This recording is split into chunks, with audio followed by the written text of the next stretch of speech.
Bonjour à tous. Dans cette capsule sur les fonctions trigonométriques, nous allons voir le cercle trigonométrique. Le cercle trigonométrique est un cercle centré à l'origine du plan cartésien, dont le rayon est égal à 1.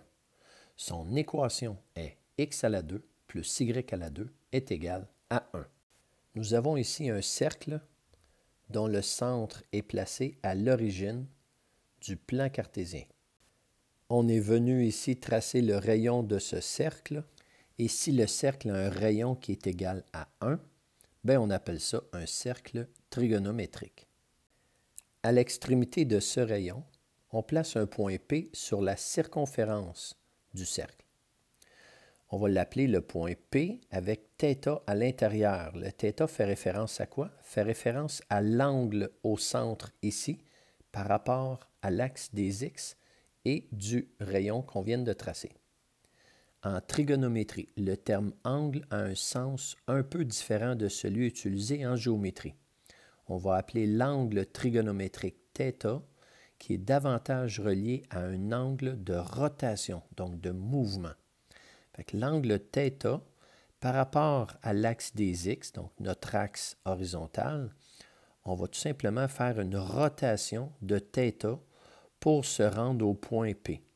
C'est comme si on se déplaçait dans ce cas-ci dans le sens antihoraire pour arriver au point P. Et on va parler maintenant du point P. Tout point situé sur le cercle trigonométrique est un point trigonométrique. Et on le note P de θ, parce que ce point-là est généré par l'angle trigonométrique θ qui est ici. Les coordonnées d'un point trigonométrique peuvent être calculées à l'aide des rapports sinus et cosinus, étant donné que l'hypoténuse du triangle rectangle, le rayon du cercle dans ce cas-ci, mesure 1. Si aucune mesure n'est indiquée pour l'angle, il est par défaut en radian. Donc, on sait qu'il y a deux types d'unités pour mesurer des angles. Ici, on va favoriser le radian. Dans le triangle rectangle qui est ici, on vient tout simplement parler du point P, notre point trigonométrique, et les coordonnées de ce point-là vont être le petit côté qui est juste ici par rapport à notre angle θ, c'est le côté adjacent, donc le x qui est ici, ça va être la coordonnée en x de notre point P. Et le côté y, qui est le côté opposé de notre angle θ, ça sera la coordonnée en y de notre point P. Allons calculer dans le triangle rectangle qui est ici les rapports sinus de θ et cosinus de θ. Sin de θ, c'est opposé sur hypoténuse. Donc ici, on va pouvoir écrire que le sin de θ, c'est y sur 1, qui est tout simplement égal à y. On peut donc dire que le sinus de notre angle θ, c'est la coordonnée en y de notre point P. Même chose pour le cos de θ. Cos de θ, c'est le côté adjacent, x sur l'hypoténuse 1. On peut donc écrire que cos de θ, ça va être x sur 1, ce qui donne tout simplement x. Et maintenant, le cosinus de l'angle θ sera associé à la coordonnée en x du point P. En résumant, le point trigonométrique d'angle θ, ses coordonnées sont cos de θ et sin de θ. Notez bien, si l'angle est positif, alors la rotation se fait dans le sens antihoraire. Antihoraire, c'est comme ça. S'il est négatif, alors la rotation se fait dans le sens horaire. On pourrait aussi tourner dans le sens horaire. Dans ce cas-ci, le θ serait négatif. Attention, pour calculer les coordonnées d'un point trigonométrique, vous devez respecter les unités de l'angle. Si votre angle est en degrés, votre calculatrice doit être en degrés. Cependant, si votre angle est en radian, votre calculatrice doit être en radian. Vérifiez bien sur votre calculatrice. Numéro 5. À l'aide de ta calculatrice, détermine les coordonnées des points trigonométriques suivants. On va utiliser la formule P de θ qui est égale à cos de θ, sin de θ. cos de θ pour la coordonnée en x et sin de θ pour la coordonnée en y. En A, on nous dit P de 10 degrés. On va donc calculer cos de 10 degrés et sin de 10 degrés pour trouver les coordonnées du point P. On obtient donc 0,9848 pour la coordonnée en x et 0,1736 pour la coordonnée en y. En B, on nous demande P de 30 degrés. En faisant cos de 30 degrés et sin de 30 degrés sur notre calculatrice, on obtient 0,8660 pour la coordonnée en x et 0,5 pour la coordonnée en y. Pour le C, on a P de moins 45 degrés. C'est la même chose. Sur la calculatrice, on va faire cos de moins 45 et sin de moins 45. On obtient donc 0,7071 pour la coordonnée en x et moins 0,7071 pour la coordonnée en y. Je tiens à faire remarquer ici qu'on donne toujours 4 chiffres après la virgule et qu'on a arrondi au 4e chiffre après la virgule. Pour le point P avec un angle trigonométrique de 30 degrés, la deuxième coordonnée, celle de y, donnait 0,5. Alors ça, c'est une valeur exacte. On verra plus tard dans les angles remarquables comment obtenir une telle valeur. Maintenant, pour le D, il va falloir changer les unités sur la calculatrice parce qu'on a un angle en radians. Donc, P de 0,75 radians. Il va falloir faire cos de 0,75 radians et sin de 0,75 radians sur notre calculatrice. Ce qui nous donne 0,7317 pour la coordonnée en x et 0,6816 pour la coordonnée en y. En E, on nous demande P de pi sur 6 radians. Il y a une touche pi sur ta calculatrice, donc tu vas pouvoir faire cos de pi sur 6, assure-toi d'être en radians, et sin de pi sur 6. On obtient 0,8660 pour la coordonnée en x et 0,5 pour la coordonnée en y. On s'aperçoit que les deux angles qui sont ici, donc 30 degrés et pi sur 6 radians, ont les mêmes coordonnées. Il s'agit du même point. Le premier point, c'est parce qu'on a un angle en degrés, et le deuxième point, c'est parce qu'on a un angle en radians. Allons vers le F maintenant. P de moins pi sur 4 radians. Moins pi sur 4 radians, on va tourner dans le sens horaire. Donc, on va aller calculer les coordonnées de ce point-là avec cos de θ et sin de θ. Ce qui nous donne 0,7071 pour la coordonnée en x et moins 0,7071 pour la coordonnée en y. On s'aperçoit qu'on a les mêmes coordonnées que moins 45 degrés. Donc, on pourra dire que ces deux points sont situés à la même place. Moins pi sur 4 radians est un angle qui est équivalent à moins 45 degrés. Numéro 6. Sachant que l'abscisse d'un point trigonométrique est 3/4, quelles sont les valeurs possibles pour l'ordonnée de ce point? Pour les trouver, nous allons tracer un cercle trigonométrique. Nous allons placer l'abscisse à 3/4, donc la coordonnée en x à 3/4.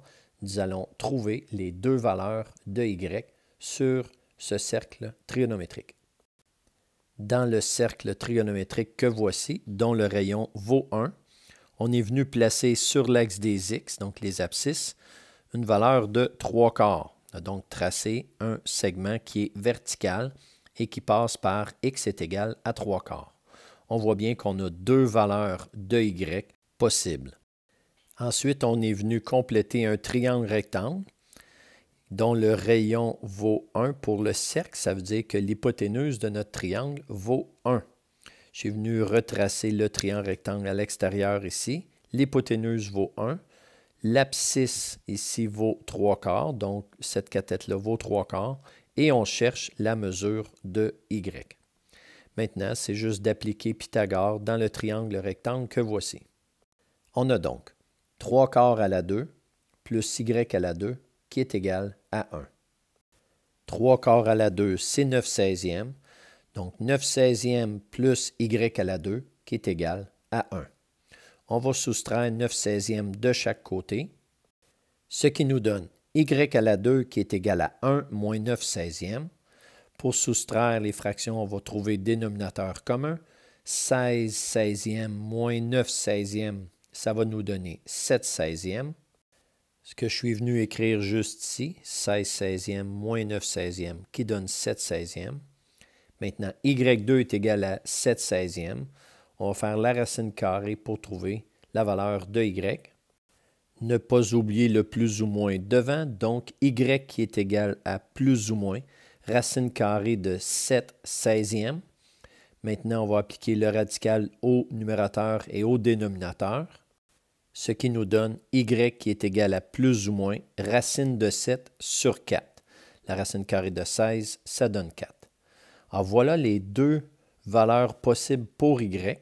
Et si on avait poussé un peu plus la question en demandant quelles sont les coordonnées des points trigonométriques dont l'abscisse est égale à 3/4, on aurait pu répondre pour le point ici qui est en haut, 3/4 racine de 7 sur 4, puisque la coordonnée en y est positive. Et pour le point qui est là, les coordonnées auraient été 3/4 moins racine de 7 sur 4. Notez bien, un angle trigonométrique peut être de plus de 360 degrés ou de 2π radians. Ainsi, un point trigonométrique dont l'angle est de 450 degrés ou 5π sur 2 radians se situe au même endroit que le point trigonométrique dont l'angle est de 90 degrés ou de π sur 2 radians. Pour le trouver, il faut soustraire autant de tours complets que nécessaire pour se retrouver dans l'intervalle 0,360 degrés ou 0,2π radians. Dans ce cas-ci, notre angle de 450 degrés, si on lui enlève 360 degrés, ça donne 90 degrés. Si on fait la même chose avec les radians, 5π sur 2 radians, moins 2π, il va falloir mettre dénominateur commun ici si on veut soustraire les numérateurs. Donc, 4π sur 2, c'est la même chose que 2π. Alors, maintenant qu'on a les mêmes dénominateurs, on va pouvoir soustraire les numérateurs. 5π sur 2 moins 4π sur 2, ça nous donne π sur 2. Numéro 7. Quel est le point trigonométrique dans l'intervalle 0,360 degrés ou 0,2π radians dont l'angle trigonométrique est le suivant? On commence avec P de 900 degrés. On va donc soustraire 360 degrés, autant de fois qu'on en a de besoin, pour se retrouver dans l'intervalle 0,360 degrés. Ici, de 900 degrés, il faut enlever 2 fois 360 degrés pour obtenir 180 degrés. Donc, le point P 900 degrés est équivalent au point P 180 degrés. Pour le B, on a P de 15π sur 6 radians. On commence avec notre angle de 15π sur 6. On enlève 2π, étant donné qu'on a sur 6, il va falloir enlever 12π sur 6. Donc, 12π sur 6, c'est l'équivalent de 2π. Il fallait avoir dénominateur commun ici. Donc, 15π sur 6 moins 12π sur 6, ça nous donne 3π sur 6. Maintenant, 3π sur 6, on peut le simplifier et on obtient tout simplement π sur 2. On pourra donc remplacer P de 15π sur 6 radians qui sera équivalent au point P de π sur 2 radians. Maintenant, en C, P de 11π sur 4 radians. 11π sur 4, il faut soustraire 2π, donc étant donné qu'on a des quarts multipliés par 4 en haut et en bas, donc on va soustraire moins 8π sur 4. 11π sur 4 moins 8π sur 4, ça donne 3π sur 4. Donc, le point P de 11π sur 4 radians va être équivalent au point P de 3π sur 4 radians. Tiens, remarquez que je n'ai pas écrit le rad à l'intérieur. C'est une convention non écrite ici. Quand il n'y a pas d'unité, c'est des radians. De plus, quand vous voyez un pi, bonne indication aussi pour que votre angle soit en radians. On s'en va au D maintenant, le dernier. P de moins 9π sur 2 radians. Moins 9π sur 2. Donc ici, pour se retrouver dans l'intervalle 0,360 ou 0,2π radians, il va falloir ajouter, dans ce cas-ci, étant donné que c'est en radians, 2π autant de fois pour nous permettre d'être dans l'intervalle 0,2π. On a donc commencé avec moins 9π sur 2. En additionnant 2π, donc ici, étant donné que notre dénominateur est 2 fois additionner 4π sur 2, ça ne nous donnera pas un nombre qui sera dans l'intervalle 0,2π. Donc, à moins 9π sur 2, il va falloir additionner 3 fois 4π sur 2. 3 fois 4π sur 2, c'est 12π sur 2. 12π sur 2 moins 9π sur 2, ça nous donne 3π sur 2. On pourra donc écrire que P de moins 9π sur 2 radians sera équivalent à P de 3π sur 2. Encore une fois, je n'ai pas écrit les unités. On tient compte que c'est des radians, surtout qu'il y a un π à l'intérieur. Voilà.